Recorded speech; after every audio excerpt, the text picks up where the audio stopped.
শীতকালে জনপ্রিয় পিঠাগুলোর মধ্যে কুলি পিঠা কিন্তু অন্যতম। শীতকাল চলে আসছে আর কুলি পিঠা না খেলে হবে? এই পিঠা কিন্তু পার্সোনালি আমার অনেক পছন্দ। তো আজকে আমি কুলি পিঠা বানাবো। তো আজকে আমি সেটাই আপনাদের কাছে শেয়ার করবো। তো চলেন কথা না বলে ভিডিওটা শুরু করি। পিঠা বানানোর জন্য আমি এখানে দুটো নারকেল নিয়েছি। আপনারা দেখতেছেন যে আমি এখানে দুটো নারকেল নিয়েছি। যে নারকেল দুটো আমি সুন্দরভাবে কেটে নিচ্ছি এবং নারকেল দুটো কাটা হলে আমি এই নারকেল দুটো কুড়িয়ে নিব। নারকেল কোরানো হয়ে গেছে পিঠা বানানোর জন্য। এখন আমি গুড় জ্বালিয়ে নিচ্ছি এবং এর মধ্যে কোরানো নারকেল দিয়ে কিছু সময় ভেজে নিব। আপনারা দেখতেছেন সুন্দরভাবে ভাজা হয়ে গেছে, সুন্দর একটা আঠালো ভাব আসছে। এখন আমি পিঠা বানানোর জন্য এর মূল শেপ দেওয়ার জন্য চালের গুঁড়ো দিয়ে ডো বানিয়ে নিব। ডো বানানোর জন্য এখানে আমি একটা কড়াইয়ের মধ্যে কিছুটা পানি দিয়ে দিয়েছিলাম। তো পানির মধ্যে লবণ দিয়ে দিয়েছি, তার মধ্যে চালের গুঁড়োটা দিয়ে দিয়েছি।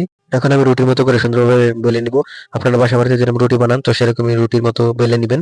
তো আমি রুটির মতো বেলে নিচ্ছি। এখন আমি রুটিগুলোকে কুলি পিঠা শেপ দেওয়ার জন্য নির্দিষ্ট আকারে কেটে নিচ্ছি। আপনারা চাইলে আপনাদের বাসা বাড়িতে যে গ্লাস থাকে সেই গ্লাস দিয়ে কেটে নিতে পারেন। নির্দিষ্ট আকারে কাটা রুটিগুলোর মধ্যে নারকেল এবং গুড়ের যে মিশ্রণটা আছে সেটা এটার মধ্যে দিয়ে সুন্দর একটা শেপ দিয়ে নিচ্ছি।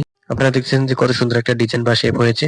আপনারা চাইলে কিন্তু বাসায় সুন্দরভাবে এরকম বানাতে পারেন। আমার কিন্তু এই পিঠাটা পার্সোনালি অনেক পছন্দের। আমার কিন্তু পিঠাগুলো বানানো হয়ে গেছে। এখন পিঠাগুলোকে 2-3 মিনিটের জন্য সিদ্ধ করতে হবে। তো সিদ্ধ করার জন্য আমি এখানে পাত্রে পানি দিয়ে দিয়েছি এবং এই পাত্রের উপরে যে একটা নেট দিয়ে সুন্দরভাবে কভার করে দিয়েছি এবং এর মধ্যেই পিঠাগুলো দিয়ে সুন্দরভাবে সিদ্ধ করে নিব। সিদ্ধ করার জন্য আমি এখানে 2-3 মিনিটের জন্য ঢেকে রাখতেছি। আপনারা দেখতেছেন 2-3 মিনিট পর আমি উঠিয়ে নিচ্ছি। দেখতেছেন যে আমার পিঠা কিন্তু হয়ে গেছে। দেখতেছেন যে কত সুন্দর হয়েছে। আপনারা চাইলে কিন্তু বাসায় বসে খুব সহজে এই পিঠাটা তৈরি করতে পারেন। পার্সোনালি এই পিঠাটা কিন্তু আমার অনেক পছন্দ। আপনারা আমার এই ভিডিওটা দেখে বাসায় বসে তৈরি করতে পারেন এই মজাদার পিঠা। এই পিঠা সিদ্ধ না করেও কিন্তু ভেজে খাওয়া যায়, সেটাও আপনাদেরকে দেখাচ্ছি। শুধু কড়াইয়ের মধ্যে তেল দিয়ে তেলটা গরম হয়ে গেলে এর মধ্যে পিঠাগুলো দিয়ে ভেজে নিলেই হবে।